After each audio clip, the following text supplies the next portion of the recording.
Oh, hey there, folks. This is your host, Kate Gaffney, and this is part 1 of 2 with my lovely friend, the screenwriter, actor, just wonderful human host. He's so many things. He's a playwright. He's an author. He's all of those things. And he's just a wonderful person. And this is part 1 of 2. We spoke for several hours and I had to break it up a little bit because it's fascinating and I want you to know him and love him the way that I do. So this is part 1 of 2. Hey. I don't think I've done an interview in at least 10 years. Like where I'm the person being interviewed. I've interviewed a shit ton of people in between. Yeah. I was rarely interviewed anyway, just because of I did a lot of hosting. So I was kind of like, oh wow, it's kind of fun to be on the other side. Isn't it? My friend Amy, you may know her, Amy Enriquez, Ithamar's wife. Vaguely. I know Ithamar. Well, yeah. I've been Rachel McDowell connected us and I was like, I really want to interview Amy. And we talked for almost 3 hours and I was like, this I love doing. And then it made me think of you and I was like, I'm bugging him again. And then I bugged Brian Hunt. No. I get it. And I have nothing to promote. You know what I mean? Yeah. I have a wild kind of career and shit. So yeah. No, and I was listening to Punkies. Who's the other guy that you sent me? I was listening to both of those and I was like, first of all, I was like, yeah, I love Punky. I was like, oh, this is pre-SNL. And she was, there's the customer service stuff, but then I don't know. There's plenty of stuff to talk about. Yeah. And also a version of we'll get into it, but a version of doing red carpet stuff. I mean, it's weird customer service, but you're not on equal footing. And I think customer service is anytime you're not on equal footing. I wouldn't say a lawyer dealing with another lawyer would be customer service, but a lawyer dealing with a client, I'm like, well, I feel like a host. I did white guy modeling in Asia. Okay, that was okay. Okay, great. Okay, here we go. Awesome. Okay, we're gonna start from the top. Here we go. Do you have any questions before we start? No, let's do it. Okay, here we go.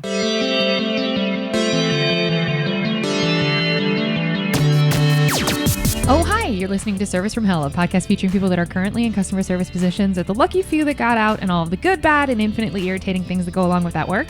I'm actor and writer and comic Kate Gaffney, and I'm uniquely qualified to discuss this as I used to work at a very busy and very popular comedy club in Los Angeles, and at least one of you listening right now has probably grabbed me and told me you were ready to order when I was running around like a crazy person. So let's eat.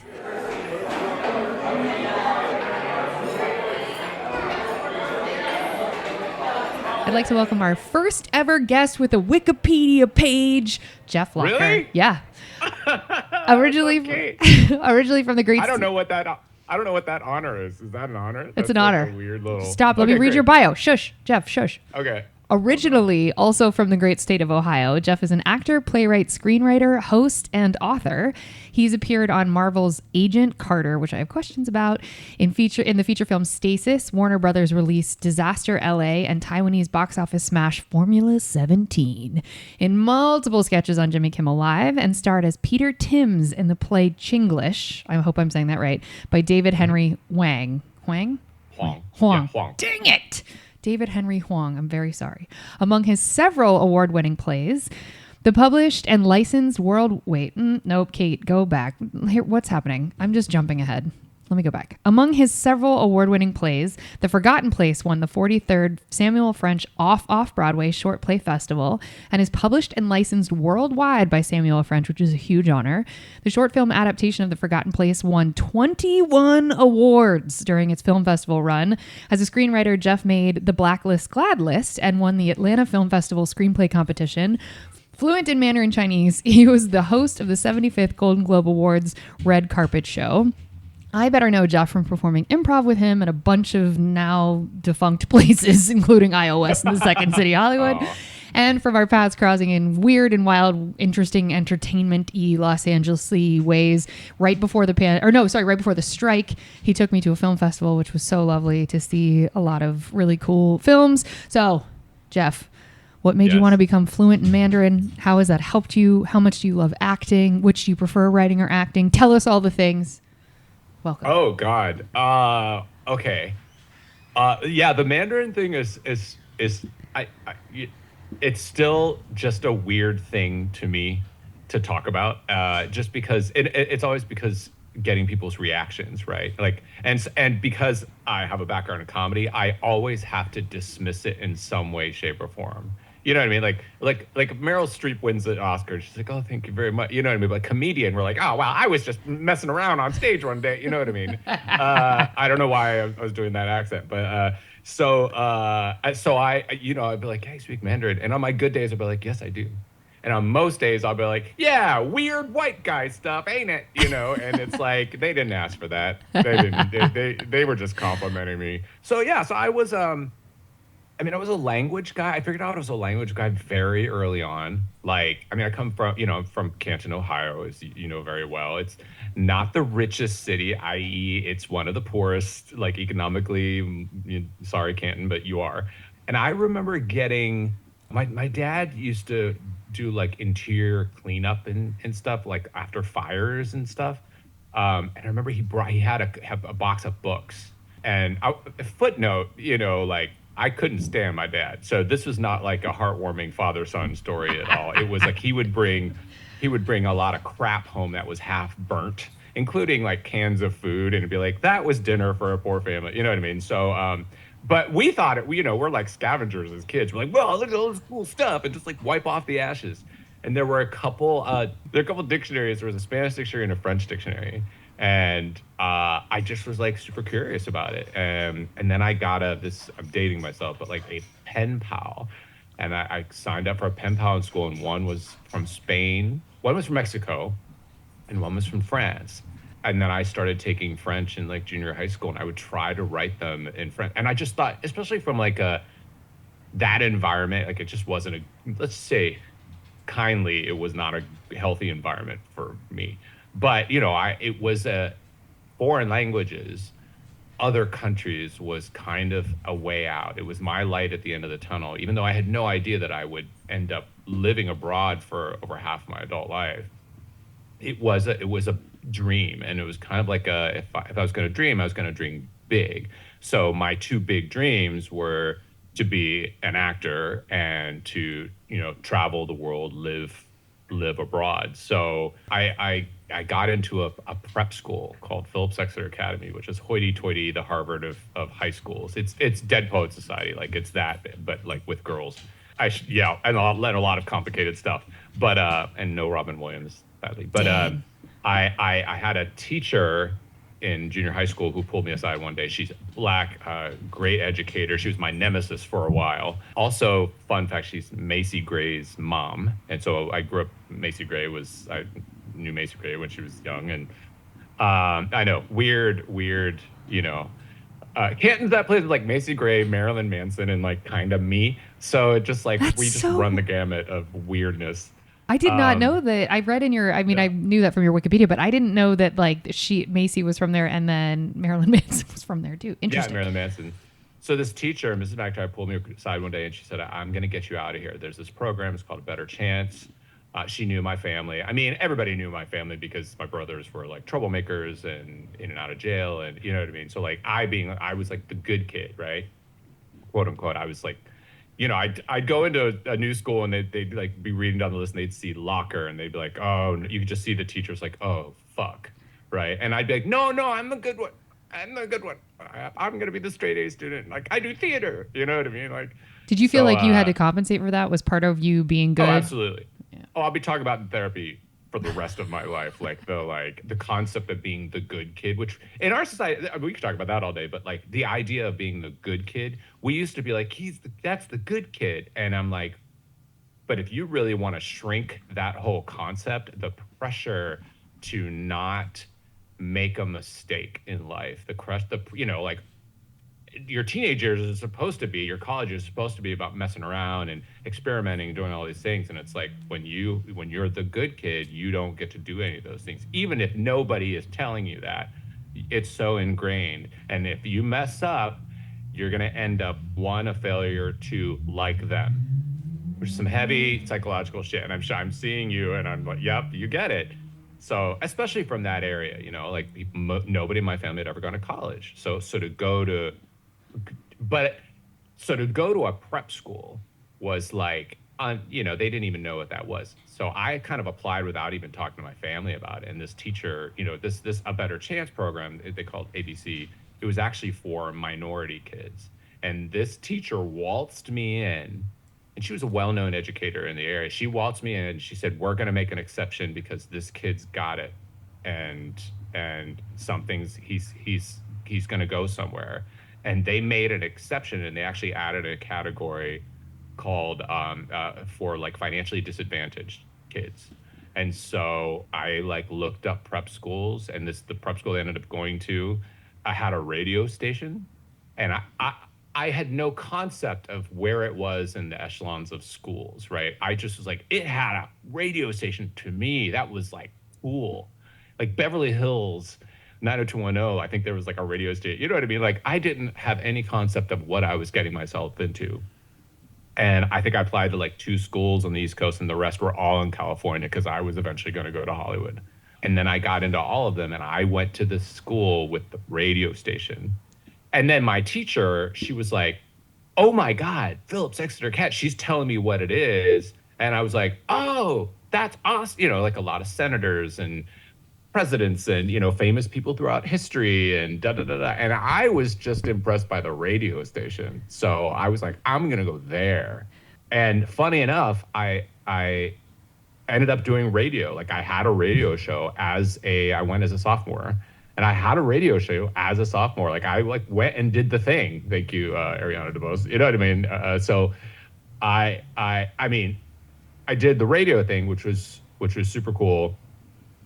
But, also it was an extremely tough environment because these were kids that were born to go to prep school. Like a lot of the kids were like like I don't think I'd ever read a book, like not a real book. And like my first week we were reading Dostoevsky, and I'm like, what is happening here? You're like, the books I've read are half burned. So this is a Judy full book. Blume. Yeah, I think I read like a Judy Blume book, you know what I mean? But like we didn't read books in my junior high school. Like it was mainly trying to keep people in school and out of jail, to be honest. And I don't think that's hyperbole. So can I ask? But anyway, so just real quick. So what was it like? Obviously that teacher saw something in you, but what was it that like was the idea of getting into a prep school to be a feeder to a theater program, or was it just a feeder to college? It was to get the fuck out. It was to get out. Okay. I mean, to be fair, like I had a Yale t-shirt that I got at like JCPenney's on sale. So like I used to wear a Yale t-shirt, but like that was never, I mean, I was a like, you can't tell me no kid, a straight A student, but like Yale in an area where I didn't know anybody. I don't think I knew anybody that even went to college. Like, my dad didn't even graduate from high school. You know what I mean? So I think it was all just anywhere but here and as far away as I can go. So if it was Hollywood, great. Yes. If it was France, so my junior year in high school, I went away to France. Like I applied to a program.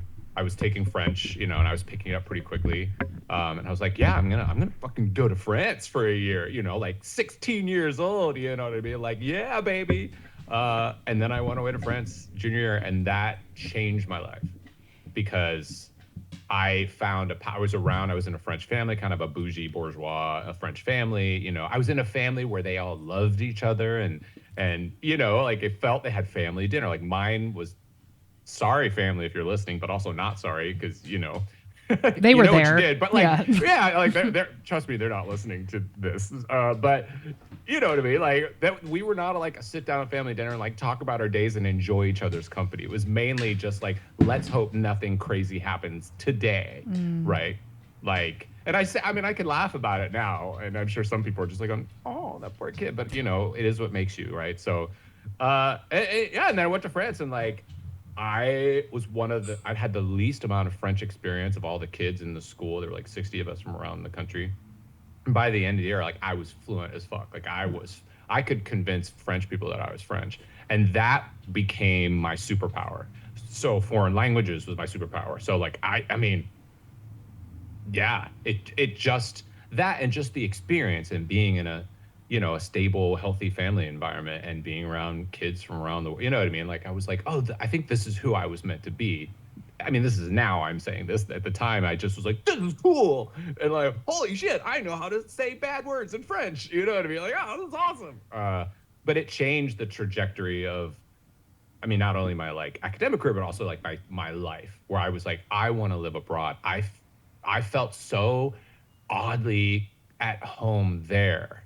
I think when you come from a place where you don't feel at home, at your home, everywhere else is going to feel like home, because the reason that you don't feel like home at home, those things, those elements, those people are no longer there. And it's a complicated mix of, childhood trauma stuff, and also like I was different.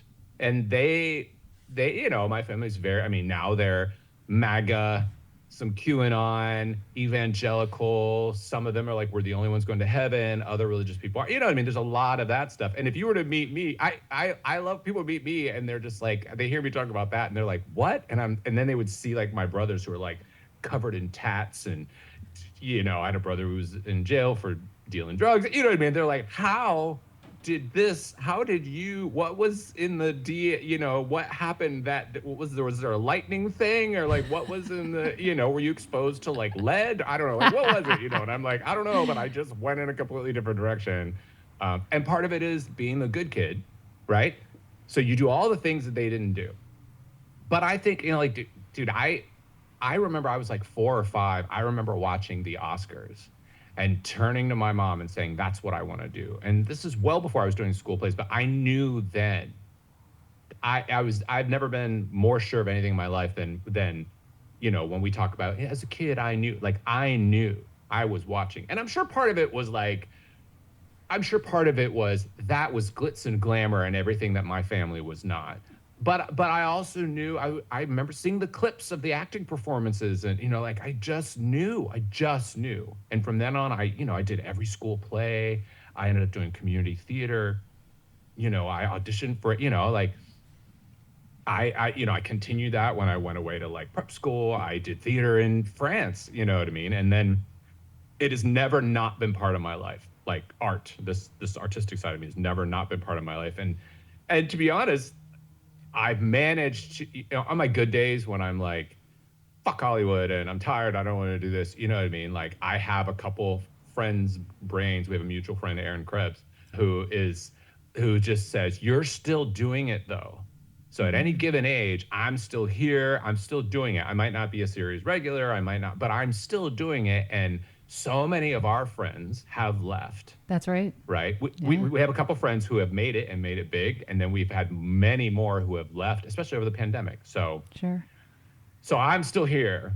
Right. You asked one question. And no, I love it. Are you kidding? I'm enraptured. So you get into this prep school, and the idea was not necessarily that you would then, like, it wasn't a feeder to Tisch or anything like that. It was, you're going to get these 4 years under your belt. You do as much. And now, was it a boarding situation where you no longer lived at home? Oh shit! It was a boarding school. It's a 4-year boarding school. I went as a sophomore. So that's like college. I mean, you got college and high school. Yeah. It was, Wow. And it was super intense. Like, I remember first day of class, and kids were quoting authors and shit, and I'm like, we're only 15. What are you talking about? You know what I mean? Like, relax. Relax. Yeah. But I was also, the funny thing is, like those schools, dorm life, hazing was a big thing, sure. Right?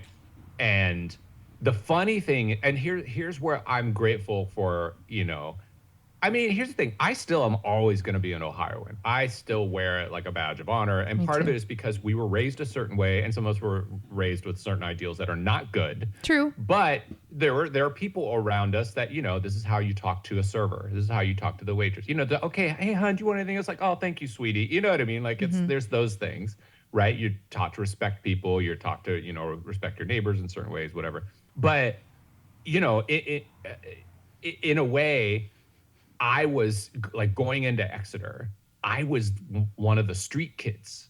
You know what I mean? Like, I was in the Afro-American society because I was like, I need to find my group of people that I feel comfortable with. And almost all of the, Afro-American students, Black students, almost all of them were scholarship kids. So I was also I had a full scholarship. So I was one of the scholarship kids. So it was like, the Black kids, me, a couple Latinos, a couple Asian, you know what I mean? And it was like, we were like our own kind of surrogate family. Like we kept, there was a lot of like, this person said this to me today, and I'd be like, like I remember I had a friend who had a picture of like a Lamborghini on his wall, and I was like, whoa, and he's like, yeah. He was like, we have that in like red and whatever. And I'm like, what is this world? Right. And so then, you'd go and hang out with your like other street kids, quote unquote.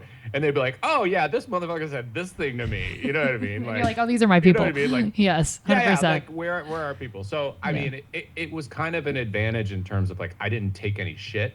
Like hazing was a big thing. And I remember them trying to haze me. And I just said, fuck off. Like, good for you. Hell no. Yeah. And, that was part of the tradition, but like I had come from way worse than that. So I was not about to let anybody bully me or, like once you escape a thing and you get somewhere that is so much better, like the shit is such a different, it's like, this is such a more fragrant shit. Like it's shit, but like, I could put up with this. Right. So it ended up benefiting me because I didn't deal with, I didn't put up with that crap. So I also knew, once I got there and everybody was like, oh, this is what this place was. I was like, oh, I'm set. You know what I mean? Well, I mean, not set as I'm like, it was like, it was a funnel school for like Harvard and Yale and the, Ivies. And I'm like, holy shit, I might actually end up going to Yale or something. You know what I mean? Sure. So I'm like, if I work hard and do all the things I need to do, but I already knew I've already made it, right? No matter what, like I did this incredible thing. I was very aware of that, but at the same time, I needed the pinnacle of it, which was to get into a good school, a good college. So I did theater, I did music, I sang a cappella, like I still did my artsy fartsy stuff. I did every little play, and then every night I would calculate my grade point average every single night based on whatever test score or whatever. Because I had to get into Harvard or Yale, which I never thought I would, but you know what I mean? Like, because, I was also surrounded by people who had privilege and, even though I was going to Exeter, that wasn't necessarily going to set me for life. You know what I mean? And a lot of them were legacy kids and, yeah. The legacy kid, I could go on and on. I'm not gonna. Oh, that's I can't pull that Band-Aid. But so I just want to understand legally and logistically, because it was a boarding school, but you were on scholarship. Did your parents have to sign off and say yes? Yeah. Okay, and then were you there 12 months out of the year, or just the actual like school calendar year? The school calendar year. I was a holdover. Oh, you were? That's why I asked. I was kind of hoping. I was a holdover, yeah. So I saw that and I was just like, uh-huh. All of that I was one of the handful of kids that couldn't go home, like I knew I had classmates that, they jetted off to this place and that place. And I was like, I couldn't afford a plane ticket to go home for Thanksgiving for 5 days. Like, that's insane. Also, just to be fair, I didn't fucking want to go home. Sure, I was like, this is better. Like, I get to be here. Like, most of the kids aren't even here. Like, we have the campus to ourselves. So it was me in my dorm and like just a handful of the mainly like, there's like a couple South Korean kids and, mainly people whose parents live too far away and maybe one or two other scholarship kids. And I was like, this is awesome. For me, I wasn't sad. Like, I didn't, I mean, I'm sure my mom wouldn't like to hear this, but like, I was not homesick one day, out of the, like, I got on that plane.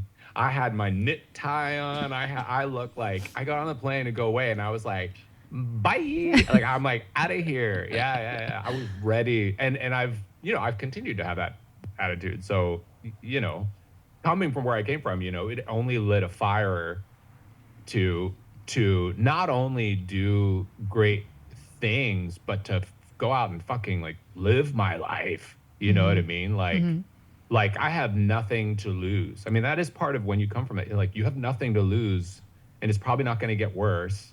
You know what I mean? So like, then just make it better.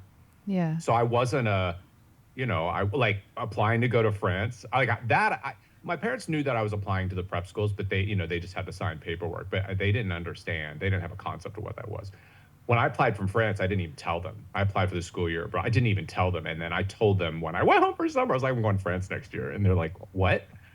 But they were, listen, as a kid, I was like, I would, classic Gen X, like, we'd be gone all day, but parents never knew where the hell I was. As long as I wasn't in jail, we're good. Yeah. Like that's the standard of like, just don't come home in a cop car. And you're like, you're okay. And I'd be out like playing in the woods and the garbage dump and like foraging for, like, Berries. so what was France? Yeah. What was France? What was going off to New Hampshire, So yeah. Yeah. I certainly had that adventurous spirit. So do you think, did you end up going for college? Did you end up going to one of the schools that you really wanted to? I went to Yale. That's what I thought. Okay. So tell us, the process of application into Yale was probably, I mean, especially considering that no one in your family had ever gone really anywhere. Yeah. Was the school able to help you with the application process? And then having been at that prep school and being on scholarship, would that allow for scholarships at Yale, or like, how did that? No, well, first of all, I was like, I'm going to apply to wherever. I was not, I did, my SATs were not perfect. My grades were really good. I did extracurriculars. I was an artsy-fartsy kid. I was also a scholarship kid, you know what I mean? Disenfranchised, like family environment, like all of that, fun stuff that you can check off a box on your, but we had college counselors and like our college counselor was the main guy. Like he was famous and feared throughout the country. And he was my college counselor, and he was like, here's the schools that I think you can get into. I actually went in with, here's the list. I had like 6 schools. It was like Yale, Brown, University of Chicago, Northwestern, and Pomona, Ohio State. And no offense to Ohio State. Ohio State is great, but like, I'm not an Ohio State. First of all, also, I'm not going back to Ohio. Like what, he was like, maybe Oberlin, maybe, it's like trying to, because you're from Ohio, you have a better chance. And I'm like, first of all, not going back, but I'm going to apply wherever the fuck I want to apply. No extra help. He actually didn't. He was like, I'm not going to put my name on it then because I can't, he had his own collateral. And I fucking got into every school that I applied to. And when I got the Yale thing, like I walked into his office and I put that letter down on his thing and I was like, I got into Yale. And he looked at me pissed off and went, I know. Like he wasn't even happy for me. And I was like, I didn't swear at the time, but like I would have but I picked the thing back up, walked out and never spoke to him again. What was did he feel threatened by you? Like, yes. Yeah. A man being threatened by, also a grown ass man being threatened by like a kid, 17-year-old kid, but people are stupid. People are dumb. People are very dumb. People are just dumb. And he could also see the light in your path where you were like headed on a different trajectory. And there's no shade to being a college counselor at a high school. That's at a preparatory academy. Good for you. It's a great job. Yeah. He did not do his job. Yeah, and he could also see probably that you were headed for a bigger life, and it was like, yeah, there's jealousy. I think it's, this is a much longer conversation which you don't need to have, but like, I think that I think I've taught, and we could talk about this when we get into the service stuff. Like I've taught, and like sometimes you just see a kid as young as 5 years old, 6 years old, I was like, there's just something special about this kid, right? I think I'm good at that in Hollywood, where like sometimes you just see. I remember seeing Carl Tart. Yeah. On stage in his very first show playing Dr. No, and I was like, he was nervous, but I was like, he's got something special. Deanna Reasonova, same thing. I was like, they got it. So I'd like to think I would have seen that in me as a kid. Like there's just, I'm not to say that I'm special now, but I think I just had a drive and I had something, and I wasn't going to take no for an answer because, and again, that's also the benefit of like, what do I have to lose? Sure. I've already come from that, so I can only look forward, right? So I might as well look far, right? Why be myopic about my future, So, and I've kind of, Hollywood has certainly killed a lot of that spirit in me, but like, I know, I still dream big. But no, I also think that, and this is also to Yale's credit, like a lot of my classmates went to Harvard. I think there was, especially at the time, Yale was as much as it's that name, I think they were also just looking for different stuff. It wasn't about grades. And I went off to France and I had my background and I wrote about, I would write about this stuff and, my family and And I was also a very, to be honest, hazing was a really serious problem at the school. And when I came back from France, and I felt powerful, right? I felt like nobody can touch me because I've learned a foreign language, and I went off and slept it, I Eurorailed and slept on trains and beach, you know what I mean? Like I felt powerful. So when I came back senior year, I made it my mission to, as a senior, I was like, there is no hazing that is going to happen on my watch. And so I was very active and hazing, like that goes back years. I mean, hundreds of years. We still see reports of kids who are dying because of hazing. And I just made it my thing. And I protected the younger kids in my dorm, and much to my, detriment. I don't say this valiantly. I just said it's like, it happened to me. It's not going to fucking happen to anybody else. And I think that very much stems to childhood, right? Of like, I'm never, ever going to put up with the behavior that so many of us in those places are told we have to put up with.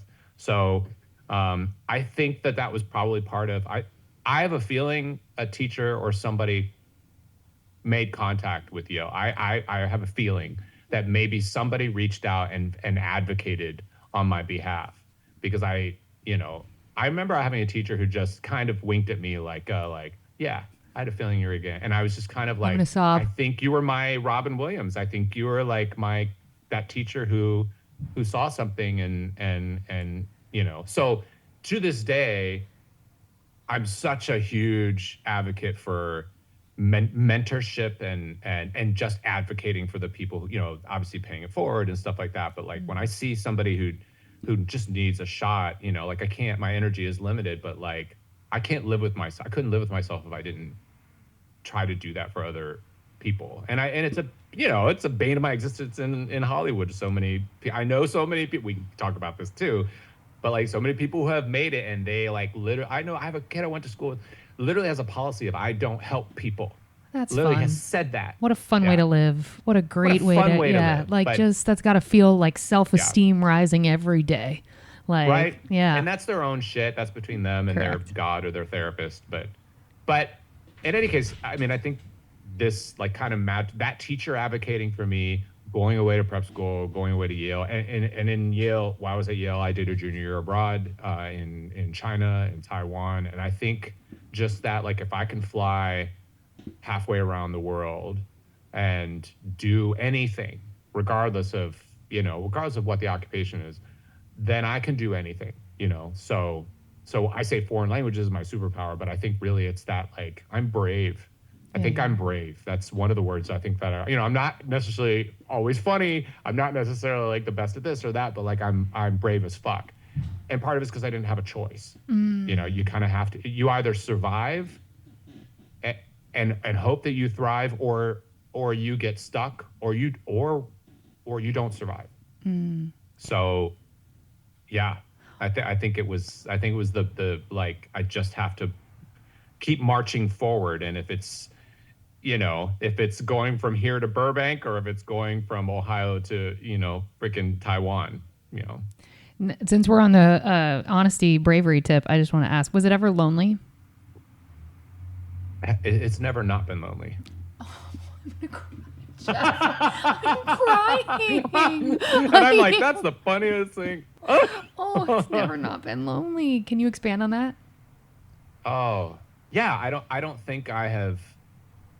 Listen, I write. I write a lot on, like even my like fictional writing, screenwriting and playwriting. I infuse like mental health themes in pretty much everything I write, because I had a therapist who was like, I think this is the thing that's going to save you is, if I can't be vulnerable in real life, I think my very first therapist, I would bring in Facebook posts. I would just write like rants on, you remember those days of me ranting on Facebook. And he's like, you're a really good writer. I was like, yeah, that's not the point. So this thing, like, am I right? Am I right about this? Because like Hollywood is this, or like this person said this to me and da, da, da, and it was in the scope of like what we were talking about in terms of therapy. And he was like, I think you should write. And whatever that looks like to you. And then I ended up writing a scene and taking it into my acting class, and everybody was like bawling, and I was like, oh, I think I'm onto something. And that became The Forgotten Place, right? Wasn't that the inspiration? That was one of the pieces. Yeah, we talk about that in a second. But anyway, I think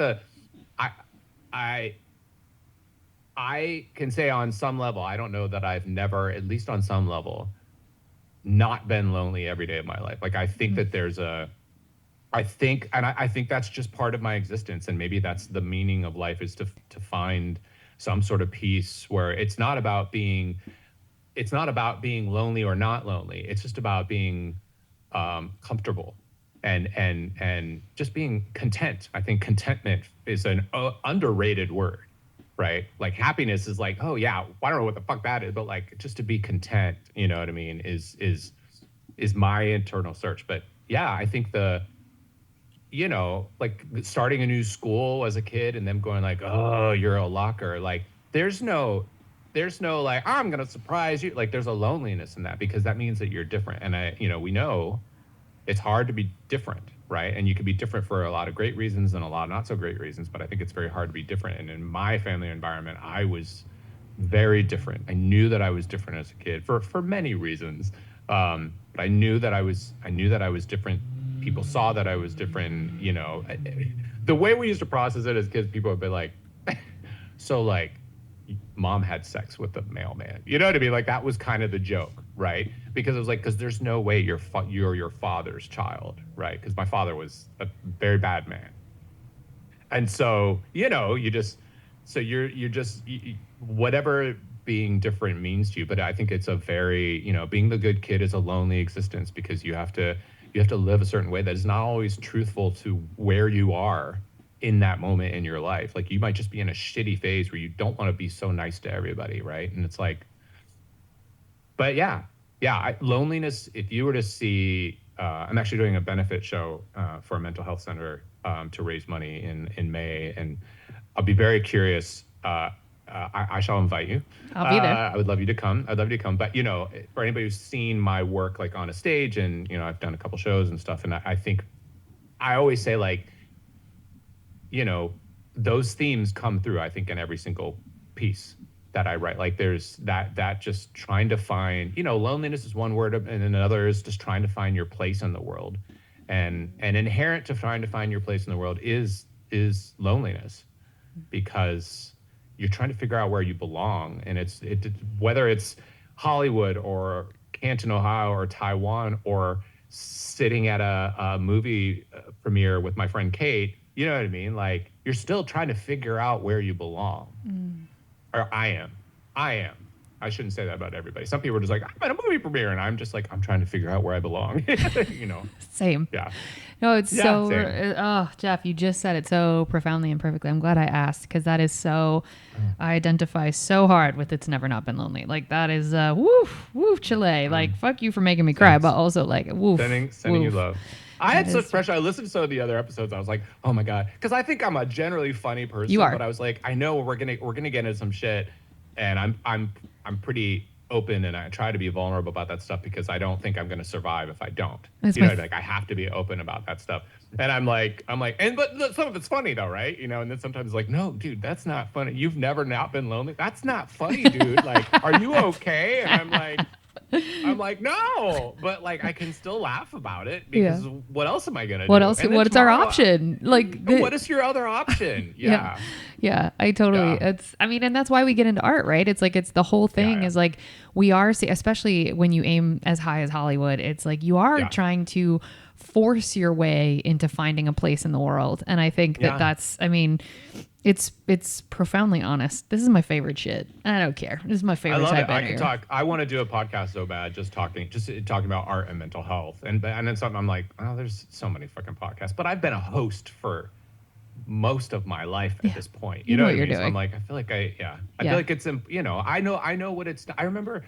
Just side note. I remember Kristen Bell. She was one of the first people to be openly talk about anxiety. And I remember seeing her and it was just blowing my mind because I had just been diagnosed with anxiety. And I'm like, anybody who knows me since a kid would be like, oh yeah. But they didn't know it at the time that I had anxiety. But like anybody now, would be like, yeah, you clearly have anxiety. You know what I mean? And I remember like it was such a life-changing moment of like, and her career is not going to be over. Maybe it won't. Maybe it'll be over. But I've made it like a mission. And part of it is, if you're a lonely person and you can help somebody else feel a little bit less lonely in the world, you by default will also feel a little bit less lonely in the world. That's it. That's the whole shit. This is not just me being like, I'm so kind. No, you all to feel less lonely. It benefits you too. I want to feel less lonely. Yes. And so if you say, if you saw a short of mine and went like, you went like, oh my God, you told my story. I'm like, that makes me feel a little better about my existence. You know what I mean? So like, oh, cool, awesome. Yeah. I love it. Okay, well, before we get out of this section, so get us up to today. How can people see you? Because I know there's clips of you online speaking Mandarin. You are so effing fluent. It's insane. Like I've watched the clips and just been like, he is fully saying words right now. That sounds like noise. It is so cool. Like it is such fully saying words. You just do it with like, you just rattle. So how did you, because you hosted the red carpet at the Golden Globes. So like, how did that, like, can people see clips of you doing that? Like you can just Google or YouTube Jeff Locker and you'll see all sorts of, there's everything from like my TV shows that I hosted in Taiwan and China to me doing radio to the Golden Globes to, I acted, I did soap operas in Mandarin. Like there's, I'm fluent as fuck. You know what I mean? Like I'm like, and I still do work here. Like I did a Mandarin language TV game show here in LA that I hosted, a whole season of, you know what I mean? So I still, honestly, my bread and butter is still very much around Mandarin or the fact that I speak Chinese and I'm invited to host a lot of Asian events. And sometimes like, you don't even need to speak Mandarin, but like, just, you get us, you know what I mean? Like I lived in Asia for 15 years. So like, you get how we work, you get how this process is going to go. For an A student, that's the biggest compliment. When someone comes up to me and is like, you figured out shit other people didn't, especially other white people, I'm like, I get a prize. This feels amazing. I got the biggest gold sticker ever, right? Oh, yeah. I fully say for what I do, for first of all, I think I'm just a good host anyway. Like you are. When I don't speak any Mandarin, like I'm, I've done a lot of events where they didn't even know that I spoke Mandarin. I just did an event in Vegas last month, and at the very end, I just said a bunch of shit in Mandarin, and the crowd just went. Oh, I love that. People were coming up to me during the show and be like, "You're really great," and and I'm like, "Yeah, and I haven't even spoken Mandarin," you know what I mean? But then when I do speak Mandarin, then just like it's like an SNL sketch, like brains are just like, you know what I mean? People are like, "What is happening?" And if there's Chinese speaking people there, their minds blow. But like, the non-Chinese people. So anyway, I say like I'm already a really great host. This is a thing I do well. I've trained, hosting is, I got very frustrated when I first came to LA because, it's like everything was going digital and like every pretty person could just submit to hosting jobs.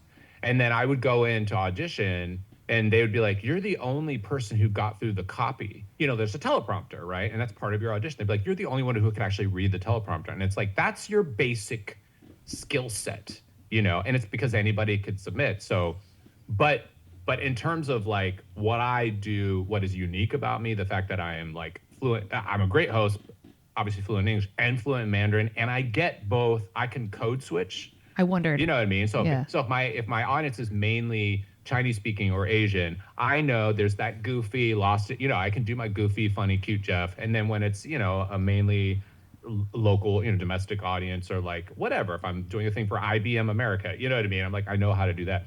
So in terms of what I do and what makes me special, and that's adding the Mandarin into it, I don't have any qualms of saying I'm one of, if not the best in the world at what I do. I love that. Like I can just say that. I'm like, when I'm negotiating my price now, and also like I'm older and I don't give a fuck anymore. Like this is what I want.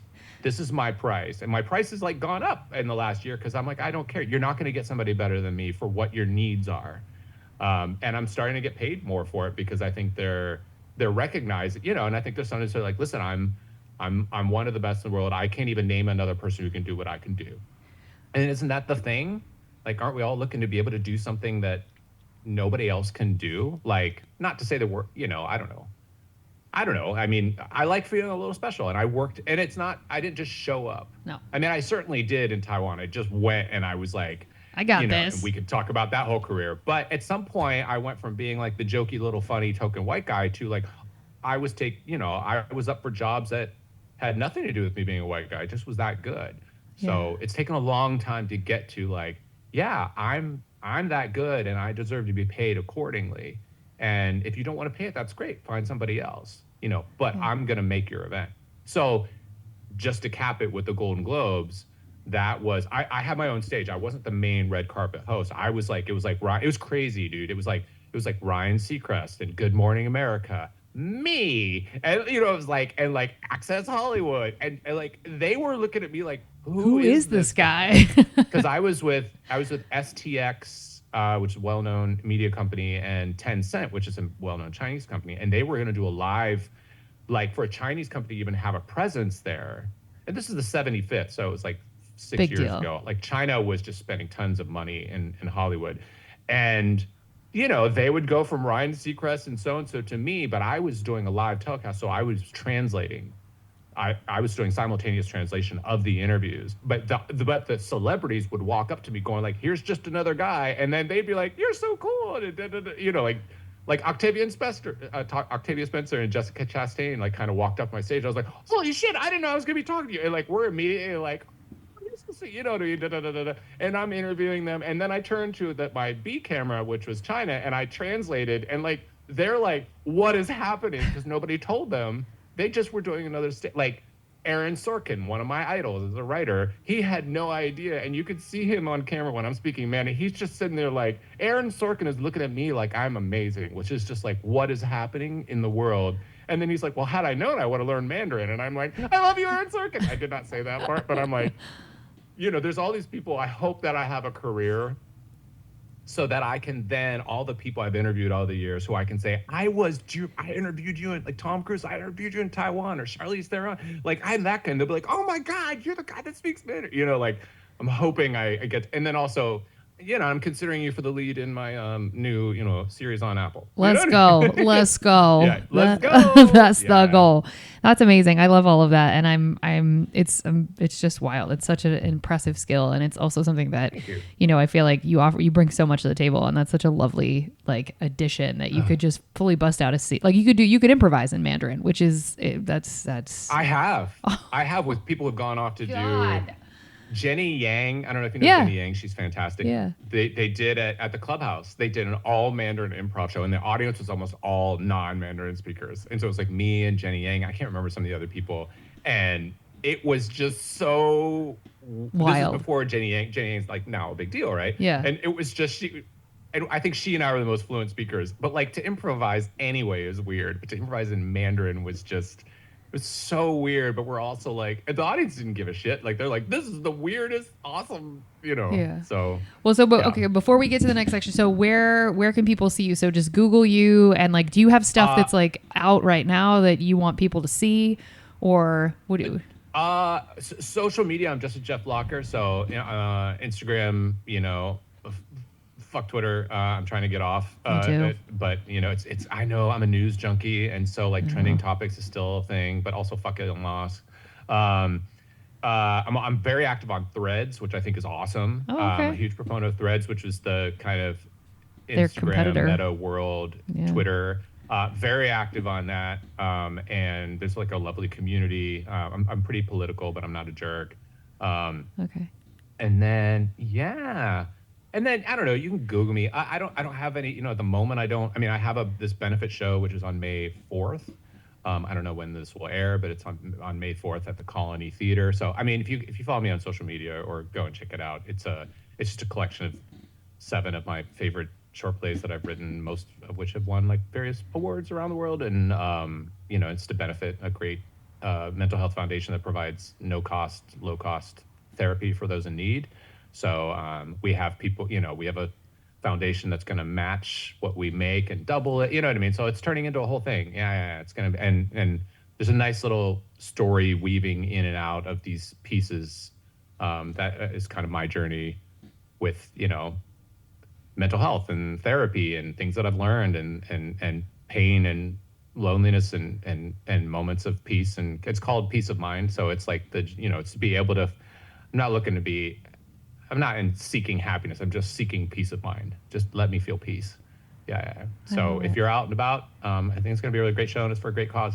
I love it. Okay. And then otherwise, I have stuff. Okay, that's good. Big. Jeff has stuff. Everybody. Yeah. I have a couple I have a couple like projects that are coming up, but I got to sign the contract. So. Oh shit! Here we go. Okay, well, folks, now that you've learned all of that, I have more questions, but I'm gonna leave it. We hope you enjoyed your apps. Let's move on to the entrees after a quick break.